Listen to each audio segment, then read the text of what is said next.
Hello and welcome. I am the Restless Kaiser and we are modelling for advantage. Today we're going to have a look at the tanks expansion by Gale Force 9 for the Soviet Hind helicopter.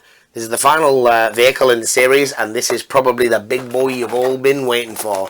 This is quite a heavy pack compared to some of the others. I've opened a lot of these, obviously, as you can imagine, in the past few weeks. And oh yes, this is certainly very satisfying upon opening. So,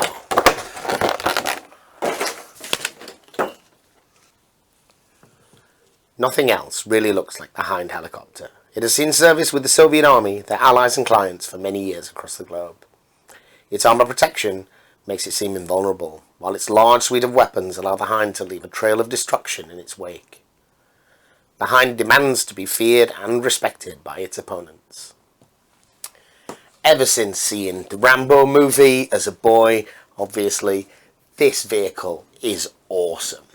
What we get in the kit, we get an unassembled plastic Hind helicopter, we get a helicopter card, we get 2 hero cards, we get 4 crew cards and 4 upgrade cards. So these helicopter packs, you have a lot more content in them as well as the vehicle themselves. Returning to the picture then, there's a nice camouflage scheme they've got painted there. This is the vehicle that you're going to get, this nice painting, or painted model. The instructions, this looks fantastic. 4 stages, very simple. Let's have a look at the sprues. Well, first up, I probably should say, you do get one of these helicopter stands, which comes from Gale Force 9 and other Battlefront products. And you get some magnets, and that's really nice, because if a part of it breaks, you can replace it with a different part. They go together. We have a high and we have a low. Slight downside on these, I don't know if you can see on the camera, these have obviously been made fairly cheaply, and I understand that, but I haven't seen one of these that doesn't have an air bubble in it yet, which is a shame. This one's got 4 in this stem. You do get a high and low altitude option, which is nice. And you get, as I say, the 4 magnets, which allow you to magnetize the rotors and the stands. Pop that to one side. Look at this beast. This frame is huge. They probably all look quite similar on the camera.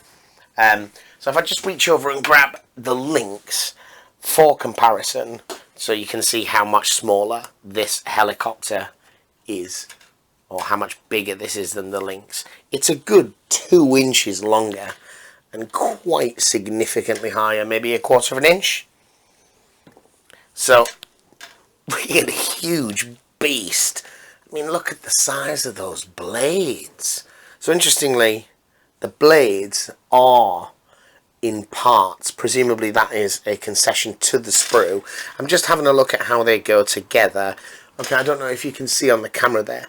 They are keyed. So 3 of the blades are in a single piece. The other 2 attached separately, and they are keyed. So hopefully they're going to be fairly stable. So, anyway, the hull itself then, the fuselage, is in 2 main parts. Some elements of it, such as the lower part of the front there and the landing gear, are separate. There's obviously a few external pieces. We've got some missiles here, and then there's really large rocket pods that are going to attach to it there. Various other elements, but nothing here looks very difficult to do. Certainly looking at the instructions, these are just, there look to be a few more pieces than you're used to, but it really isn't many. In the rocket pods and the way that they attach to the hull there, it all looks very straightforwards. Okay, let's have a look at the cards then. So the helicopter expansion's interesting because most of the cards in here are going to be unique.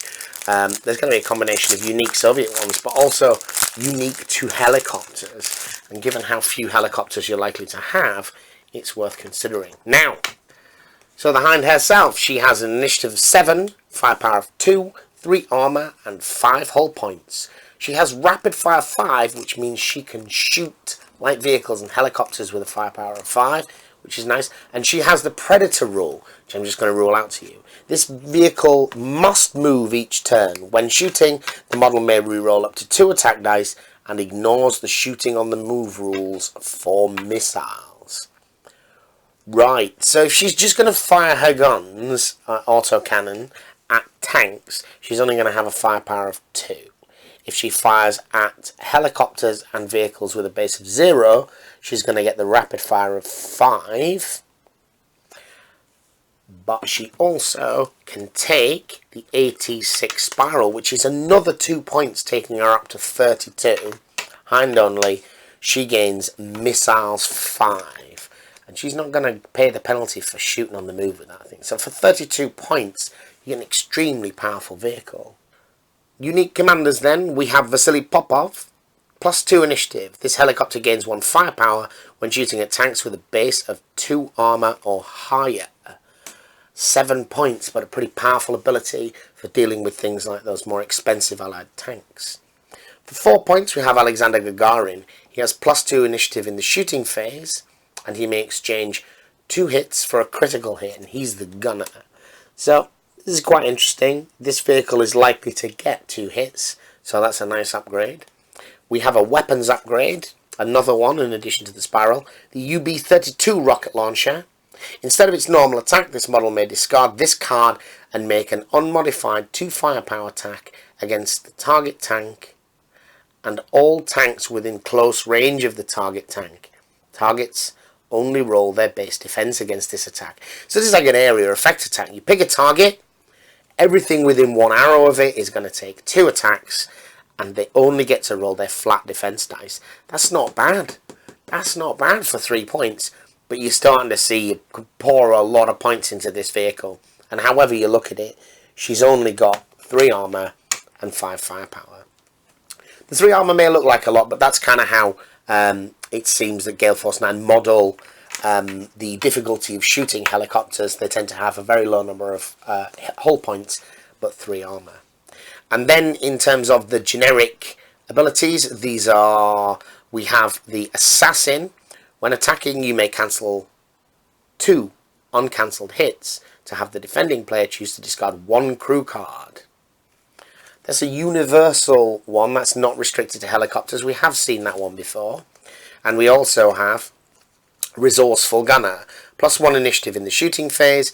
You may discard this card instead of an ammo upgrade when resolving that card. Then the remaining cards here are unique to helicopters, but not Soviet ones. We have the Daring Pilot. When rolling defense dice, if the helicopter is not in cover, you may re-roll 1 defense dice. 3 points, a very worthwhile upgrade. Risky Pilot. Do not subtract any defense dice when this helicopter is the target of a close range shot. That's interesting. At 3 points, you're able to get really in their faces. Defensive Maneuvers is a doctrine upgrade for 2 points. Discard this immediately after rolling defense dice to reroll all of your defense dice. I think with the helicopters, this is a really important doctrine because you're not rolling many dice and it's easy, you know, the very low hull points that you have, you could easily be destroyed, I think. And then countermeasures for 3 points. Discard this before rolling defense dice. During this roll, each result of 3, 4 or 5 cancels a hit or critical hit chosen by the shooting player, and each 6 cancels a hit or critical chosen by the target player.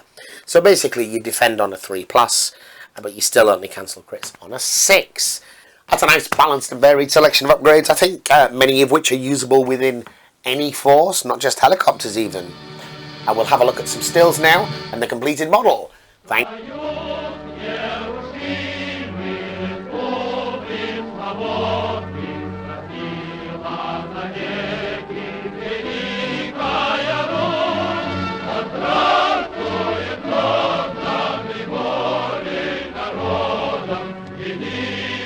Могучий, царевский,